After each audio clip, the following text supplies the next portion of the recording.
Il a été victime d'un accident de voiture, on l'a enterré il y a 5 ans, on l'a pleuré et on est passé à autre chose. Mais le jour où sa femme devait épouser son meilleur ami, il est revenu. Non pas comme un fantôme, non pas comme un souvenir, mais comme un homme qui n'est jamais vraiment mort. Et avec lui, les secrets enfouis au plus profond des cendres ont commencé à ressurgir. C'est une histoire de confiance, de trahison et d'un amour qui refusait de rester enfoui. L'église rayonnait d'une élégance sacrée. Des roses blanches bordaient chaque allée, des bougies dorées vacillaient près de l'autel et une douce musique d'orgue s'élevait comme un murmure céleste. Jane se tenait devant le prêtre, accompagnée de Godwin, son époux, le visage légèrement tremblant, le voile sur la joue. Aujourd'hui, c'était son mariage. Encore une fois. Ses doigts serraient le bouquet plus fort tandis que la voix du prêtre résonnait. Si quelqu'un ici a une raison pour laquelle ces deux-là ne devraient pas être unis par les liens sacrés du mariage, parlez maintenant, ou taisez-vous à jamais. L'église entière se tut. Jane cligna des yeux pour retenir une larme. Son cœur était brisé par un mélange de chagrin et d'espoir. L'assemblée se retourna pour voir si quelqu'un se levait, mais personne ne le faisait. Puis, alors que le prêtre s'apprêtait à poursuivre la cérémonie, les grandes portes en bois de l'église s'ouvrirent avec fracas. Tous les regards se tournèrent brusquement. Une grande silhouette sombre se tenait sur le seuil. Vêtu de noir de la tête aux pieds, son visage était maigre, sérieux, familier. L'église tomba dans un étrange silence. La musique de l'orgue s'arrêta. Certains plissèrent les yeux. D'autres haltèrent. Jane? N'est-ce pas? C'est impossible. Jésus, aie pitié, cria une femme. La silhouette avança lentement, d'un pas mesuré, ses chaussures de cuir résonnant sur le sol en marbre poli. Il s'arrêta au milieu de l'allée, croisa le regard de la mariée, puis parla d'une voix basse, autoritaire et glaciale. Annulez ce mariage maintenant, ou vous vivrez dans les regrets jusqu'à la fin de vos jours. Des cris de joie emplirent l'église comme un orage. Jane se figea. Non, non, non, murmura-t-elle, les lèvres tremblantes. C'est impossible. C'est Shuka? S'écria quelqu'un. Je pensais qu'il était mort, a crié un autre en se levant pour mieux voir. J'ai vu la scène de l'accident de mes propres yeux, une femme âgée a crié. Elle a attrapé son sac à main et est sortie de l'église en courant, ses talons au claquant violemment. Quelques autres invités la suivirent, manquant de trébucher. La mère du marié se serra la poitrine et s'effondra sur son siège. La chorale commença à murmurer des prières. Mais Shuka ne dit rien d'autre. Il resta planté là, le regard perçant, l'air indéchiffrable. Le marié, Godwin, s'avança d'un pas protecteur devant Jane. « Qui êtes-vous? Quelle blague de mauvais goût est cette sécurité ?» Il n'y eut aucune réponse. Shuka ne broncha pas. Il fixa simplement, sans cligner des yeux, sans bouger, comme un homme qui aurait vu la tombe et serait revenu avec des affaires inachevées. La respiration de Jane s'accéléra. Le bouquet lui glissa des mains. Ses jambes cédèrent sous elle. Bruit sourd. Elle s'effondra au sol et perdit connaissance. Des cris éclatèrent. Appelle une ambulance. Elle s'est évanouie. De plus en plus de gens ont pris la fuite et l'église s'est presque vidée. Shuka resta immobile, observant tout, les yeux fixés sur Jane, inconsciente, sans une once d'émotion, juste une présence. La salle paroissiale continuait de bourdonner de chaos. Jane gisait immobile sur le sol, tandis que quelques femmes l'éventaient avec des recueils de cantiques. Sa demoiselle d'honneur s'agenouilla près d'elle, au bord des larmes, tentant de la ranimer. À l'extérieur de l'église, une petite foule s'était rassemblée, chuchotant et jetant des coups d'œil par les portes. À l'intérieur, l'atmosphère était chargée de peur et d'incertitude. Mais Shuka Noisu restait immobile, les yeux rivés sur la mariée. Il n'avait pas bougé d'un pouce depuis sa déclaration unique et poignante. Annulez ce mariage maintenant ou vivez dans les regrets jusqu'à la fin de vos jours. Le prêtre s'appuya contre l'autel, visiblement secoué. C'est spirituel, murmura-t-il. Quel genre d'apparition? Godwin, les poings serrés, marcha droit vers l'homme silencieux. Je ne sais pas qui tu es ni à quel jeu tu joues, mais c'est fini. Il s'arrêta, à quelques centimètres de Shuka, scrutant son visage. La ressemblance était trop parfaite. La mâchoire saillante, la cicatrice près de son sourcil gauche, sa posture, confiante et posée. Non, ce n'était pas une imitation. C'était Shuka, le défunt mari de sa femme. Godwin recula, stupéfait. Mais tu es mort. On a tous vu l'accident et le véhicule incendié, et on t'a tous enterré. Shuka ne dit rien. Il tourna lentement la tête, scrutant la salle entière. Un petit garçon se mit à pleurer. Même le prêtre fit un pas derrière l'autel, serrant son chapelet comme une bouée de sauvetage. Le son des sirènes résonna faiblement à l'extérieur. Quelqu'un avait appelé les secours. Jane remua. Ses doigts tressaillirent. Puis, avec un faible gémissement, elle se redressa, lentement, aidée par sa demoiselle d'honneur et 2 autres femmes. Son regard croisa à nouveau celui de Shuka. Elle cligna des yeux 2 fois. Les larmes lui montèrent aussitôt aux yeux. Non, on t'a enterré, Shuka, dit-elle d'une voix tremblante, la voix rauque. J'ai pleuré pour toi. J'ai cessé de vivre après ta mort. Tu étais parti. Tu étais parti. Pourtant, il ne disait rien, aucune explication, juste ce même regard obsédant. Jane se releva en chancelant, essuyant les mains qui l'aidaient. Tu ne peux pas entrer ici et détruire ma vie à nouveau, dit-elle en tremblant. Que es-tu? Un fantôme? Un souvenir? Que me veux-tu? Shuka finit par bouger, d'un pas. Les membres de l'église sursautèrent et reculèrent, comme s'il était une sorte d'esprit. Il fouilla dans la poche de sa veste. Et en sortit un petit objet. Il le déposa délicatement sur le premier banc, puis se retourna et sortit de l'église. Pas de mots, pas d'explication, juste le silence et des pas. Jane fixait l'objet qu'il avait laissé derrière lui. Son cœur battait la chamade. C'était un pendentif. Son pendentif. Celui qu'elle avait offert à Shuka pour leur 3e anniversaire de mariage. Il y avait une image de leur visage dessus. Elle l'avait fait faire sur mesure. Le pendentif était légèrement brûlé sur les bords, confirmant qu'il se trouvait sur les lieux de l'incendie où le corps de Shuka a été retrouvé. Jane sentit ses genoux faiblir à nouveau. Elle ne pouvait plus parler. Elle ne pouvait même plus pleurer. L'église était encore en proie au chaos bien après le départ de Shuka. Les invités chuchotaient en groupe, jetant des coups d'œil aux portes comme s'ils attendaient son retour. Jane restait assise, immobile, les yeux fixés sur le pendentif. Elle se leva et le ramassa. Le prêtre tenta de calmer les esprits, mais sa voix tremblait. Mes enfants, la cérémonie d'aujourd'hui ne se poursuivra pas. Il y a un besoin de clarté. Il referma doucement sa Bible, puis s'éloigna de l'autel. Jane resta assise en silence, le regard perdu dans le vide. Le pendentif était maintenant serré fermement dans sa paume. Sa respiration était saccadée. Godwin était assis à côté d'elle, raide et nerveux. Sa mâchoire se contracta, mais il essaya de rester calme. « Ça va ?» demanda-t-il doucement. Jane ne répondit pas. Il la regarda à nouveau. C'était probablement quelqu'un qui jouait à un jeu malsain, un sosie. On sait que de nos jours, on peut tout faire pour attirer l'attention. Jane tourna lentement son visage vers lui, sa voix presque murmurée. C'était lui. Godwin. Je reconnaîtrais Shuka n'importe où. Cet homme était mon mari. Ce soir-là, l'histoire a fait le tour des réseaux sociaux. Le mari présumé décédé de la mariée s'invite à son mariage 5 ans plus tard. Les photos de l'entrée en scène de Shuka se répandent comme une traînée de poudre. Certains disent qu'il s'agit d'un fantôme. Certains prétendaient qu'il avait simulé sa mort. D'autres juraient qu'il s'agissait d'un ex désespéré en quête d'attention. Mais la seule personne qui l'avait vu de près savait qu'il n'en était rien. C'était Shuka. Jane était rentrée chez elle après l'incident du mariage.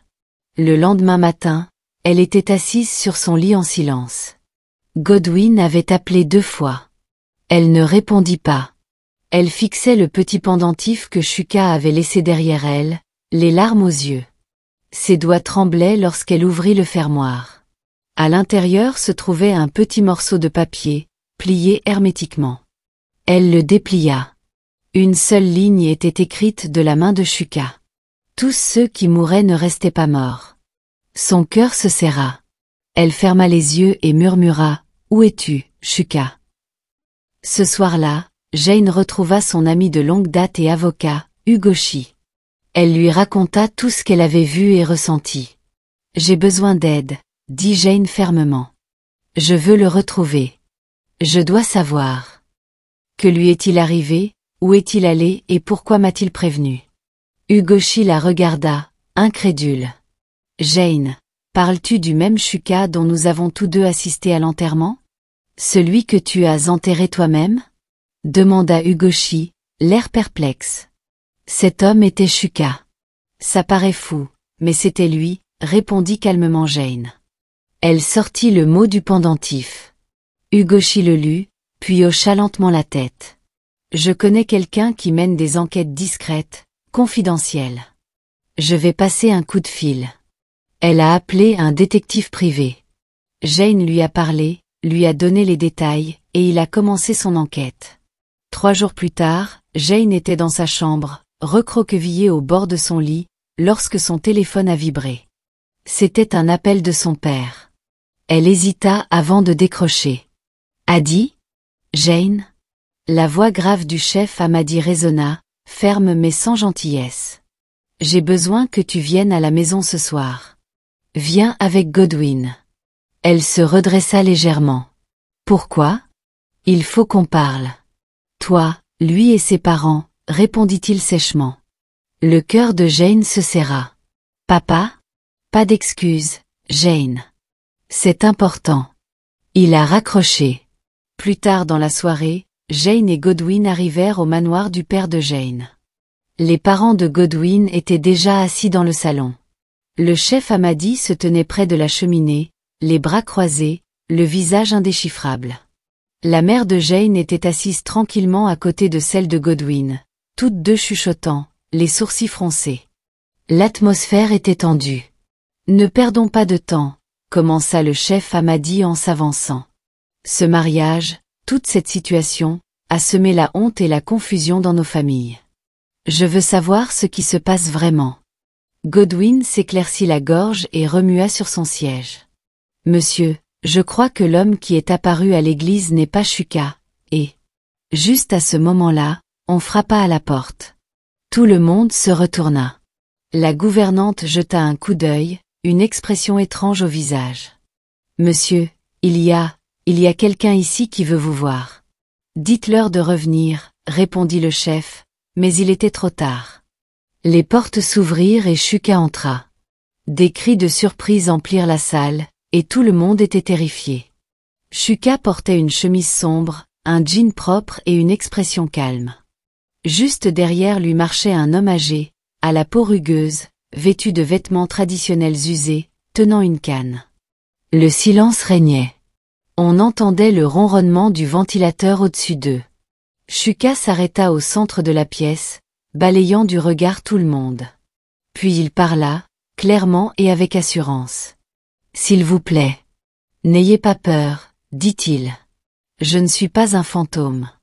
Je suis Shuka Onwozu, l'homme que vous pensiez tous avoir enterré. » Tout le monde était sous le choc. « Je sais que c'est déroutant, » continua Shuka, « mais je suis vivant, et j'en remercie Dieu. » Il se tourna légèrement et fit un geste vers l'homme derrière lui. « Cet homme, ce chasseur, est la raison pour laquelle je suis ici aujourd'hui. Il m'a sauvé de cet accident il y a 5 ans. » Les yeux de Jane se mirent à pleurer, sa lèvre trembla tandis qu'elle s'asseyait lentement. Godwin remua de nouveau sur son siège, ses doigts jouant avec le bracelet de sa montre. Il semblait incapable de rester immobile. Le chasseur s'avança lentement, le regard calme, la voix basse mais ferme. « Bonsoir à tous, comment ça-t-il ? Je sais que beaucoup d'entre vous se demandent ce qui s'est réellement passé, et je vais vous le dire. » Il parcourut la salle du regard, posant brièvement son regard sur Jane, puis sur le chef Amadi. Mais avant de parler, permettez-moi de dire ceci. Tout ce que vous pensiez savoir sur cet accident n'était pas ce qu'il semblait être. Le jour où c'est arrivé, j'étais là. Je revenais de la forêt où j'étais allé chasser. J'étais de très bonne humeur ce jour-là. Il était tard, peut-être près de 18 heures. Le sentier était calme et le temps très clément. J'allais m'engager sur l'étroit sentier qui mène à mon village, quand j'ai entendu un crissement strident. Des pneus crissant sur la route, puis un fracas. Le bruit du métal qui se tord et se brise comme du bois de chauffage. Mon cœur a bondi. J'ai tout laissé tomber et j'ai couru vers l'autoroute. Arrivé au bord de la route, j'ai vu un SUV noir quitter la route et s'écraser profondément dans la pente. Le capot fumait déjà. Un pneu tournait dans les airs. Je n'ai pas attendu pour réfléchir. Je dévalai la pente, m'agrippai à une branche et me dirigeai vers l'épave. Une odeur de carburant flottait dans l'air. Le temps pressait et je savais qu'il fallait que j'aille vite. J'ai tiré sur la portière arrière, mais elle était coincée. J'ai enjambé le coffre et j'ai ouvert celle du côté conducteur. C'est là que je l'ai vu. Il était grièvement blessé, mais il respirait encore, à peine. Je ne savais pas qui il était, mais je savais qu'il fallait agir vite. J'ai utilisé mon bandage pour lui maintenir la tête, je l'ai sorti de sous la roue et je l'ai tiré par la portière cassée. Je l'ai traîné centimètre par centimètre sur la pente. Je l'ai déposé sous un arbre au bord de la route et j'ai couru vers la voiture. Je me suis souvenu qu'il y avait quelqu'un d'autre, quelqu'un sur le siège passager. Je voyais la silhouette affalée sur le côté, immobile. Mais juste avant que j'atteigne la voiture, boum, elle explosa. Des flammes jaillirent comme le souffle d'un dragon. Je suis tombé en arrière. Mes oreilles ont bourdonné pendant des minutes. Le feu a illuminé tout le bord de la route. Je n'ai pas pu sauver le deuxième homme et cela m'a vraiment brisé. Quand j'ai enfin repris mes esprits, j'ai regardé l'homme que j'avais sorti. Il était inconscient. Je l'ai porté jusqu'à mon village. Nous habitons loin, pas d'hôpital, pas de téléphone. J'ai une petite cabane au bord du ruisseau. Ma femme faisait bouillir des herbes et j'enveloppais ses côtes tous les jours avec des feuilles de palmier et un tissu imbibé. Il ne s'est pas réveillé pendant près d'une semaine. Lorsqu'il s'est enfin réveillé, la seule chose dont il se souvenait était son nom. Rien de plus. Je lui ai posé des questions sur sa famille, mais il m'a simplement regardé. C'est là que j'ai compris. Cet homme avait tout perdu. Il avait perdu la mémoire. Après avoir réalisé qu'il ne se souvenait de rien, j'ai commencé à l'appeler mon fils, juste pour qu'il ait l'impression que quelqu'un le considérait encore comme un fils. Au début, il ne parlait pas beaucoup. Mais chaque matin, au chant du coq, il se redressait et regardait par la fenêtre comme s'il attendait quelque chose qui ne venait jamais. Je lui faisais bouillir des herbes quotidiennement, j'utilisais du beurre de karité sur ses blessures, je lui donnais de la bouillie d'igname amère quand il était trop faible pour mâcher. Les semaines passèrent. Il a guéri, lentement mais sûrement, et lorsqu'il a enfin pu se remettre sur pied, il m'a supplié de l'accompagner, car il commençait à s'ennuyer à la maison. Alors je l'ai emmené chasser. Nous marchions dans la brousse tous les matins. Je lui ai appris à poser des pièges, à distinguer les empreintes de pas de lapin de Garenne de celles de chèvres disparues du village. Il écoutait attentivement, travaillait dur, toujours avide d'apprendre. Il ne se plaignait jamais. Pas une seule fois. Bientôt, nous avons ri ensemble. Nous avons mangé de l'antilope rôtie au coin du feu. Nous sommes assis près du ruisseau et avons raconté des histoires sous la lune. Il ne m'a plus jamais demandé qui il était. Cela a duré plus de 4 ans, et j'étais si heureuse d'avoir enfin un fils, car mon fils unique et mon enfant avaient mystérieusement disparu il y a de nombreuses années. Un jour, quelque chose s'est produit. Nous revenions de la chasse et avions fait une bonne prise de la côte ce matin-là. J'ai décidé d'emprunter le long sentier, celui qui contourne la colline et débouche sur l'autoroute, là où son accident de voiture s'était produit. Je ne pensais pas que cela signifierait quelque chose, mais dès que nous sommes arrivés près de la route où l'accident s'était produit, il s'est arrêté. Soudain, comme si un esprit le frôlait, il resta figé, les yeux fixés sur un point au bord de la route, juste au-delà de la pente. Il ne bougea pas. Je l'ai appelé, mais il n'a pas répondu. Puis, lentement, il a marché sur le bord de la route jusqu'à l'endroit exact où je l'avais trouvé cette nuit-là. Tout avait été nettoyé. Pas de voiture brûlée, pas de ruban de police, juste de la poussière et de l'herbe sèche. Mais quelque chose l'appelait. Il s'agenouilla et effleura la terre de la paume de sa main. Et c'est là qu'il le vit. Un petit objet argenté, à moitié enfoui dans le sol. Il le ramassa. C'était un pendentif, brûlé sur les bords, mais toujours aussi beau. Il l'ouvrit et le contempla. Long, profond, comme si son âme l'avait reconnu avant son esprit. Et puis, ses mains se mirent à trembler, sa respiration changea, et il murmura comme une prière. « Ceci est à moi et à moi. » Puis il se tut. Ce fut le premier craquement, le premier souvenir. De retour à la cabane ce jour-là, il resta silencieux pendant des heures. Il était assis dehors, fixant ce pendentif comme s'il détenait la clé d'une autre vie.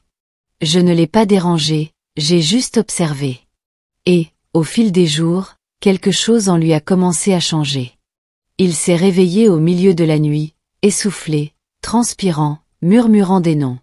Parfois, il se tenait dehors à l'aube, le regard fixé vers l'horizon comme s'il attendait que quelqu'un sorte des arbres. Puis, un soir, alors que nous faisions griller des ignames près du feu, il m'a regardé et m'a dit « Je me souviens de tout ». Ma poitrine s'est serrée. Ce soir-là, il m'a tout raconté. Comment il se rendait à Azaba. Il avait conduit pendant environ 1 heure lorsqu'il a aperçu un homme planté au bord de la route, bloqué, agitant frénétiquement la main. Shuka s'était arrêté et lui avait proposé de le déposer. Il avait dit que l'homme semblait inoffensif et reconnaissant. Il avait également ajouté que l'homme avait vu sa montre et l'avait admirée. Alors il la lui avait offerte. L'homme l'enfila immédiatement et en fut reconnaissant. Ils discutèrent un moment dans la voiture avant que le frein ne lâche soudainement. Il se souvenait d'avoir appuyé sur la pédale à plusieurs reprises, mais la voiture ne ralentit pas avant l'accident. Cette nuit-là, il a pleuré pour la première fois depuis que je l'avais trouvé. Il a pleuré comme un homme qui a perdu plus que la mémoire. Il a perdu du temps. Je lui ai tenu l'épaule. Je lui ai dit qu'il avait encore de la chance, car le monde des morts l'avait recraché. Le lendemain matin, je lui ai donné tout mon argent. Il lui suffisait de trouver son chemin vers la ville. Il ne voulait pas le prendre. Mais je lui ai dit, vas-y, ta vie t'appelle. Ne le ratez pas 2 fois. Il m'a serré fort dans ses bras, comme un fils serre son père. Puis il est parti. Et je ne l'ai plus jamais revu. Jusqu'à il y a 3 jours, lorsqu'il est venu au village et m'a demandé de l'accompagner, conclut le chasseur. Quand l'homme eut terminé son récit, Jane pleurait à chaudes larmes, tandis que d'autres semblaient sous le choc. Shuka s'inclina devant l'homme en signe de reconnaissance, puis se tourna vers eux. Il s'éclaircit la gorge et commença à parler. De retour en ville, j'eus l'impression d'avoir atterri dans une autre vie. Les immeubles paraissaient plus hauts, les rues plus animées, les visages inconnus. Tant de choses avaient changé. Cela faisait presque 5 ans, mais j'avais l'impression d'avoir fermé les yeux seulement une journée. Je ne suis pas rentré directement chez moi. Je ne savais même pas si c'était encore le mien. Au lieu de cela, j'ai marché un moment dans les rues. Je voulais à nouveau sentir la ville jusque dans mes os. Après avoir marché un moment, j'avais faim. Alors je suis entré dans un petit restaurant. C'était calme, juste quelques clients. Je me suis assis au fond, près de la fenêtre, j'ai commandé une simple assiette de riz jollof et j'ai commencé à manger. C'est là que je les ai entendus. 2 hommes assis à 2 tables de moi, discutant et riant. Au début, je n'écoutais pas, jusqu'à ce que j'entende un nom qui me glace le sang, Jane. J'ai levé les yeux. Ils tenaient quelque chose entre eux. Une carte. J'ai plissé les yeux et j'ai vu son visage souriant sur une feuille glacée.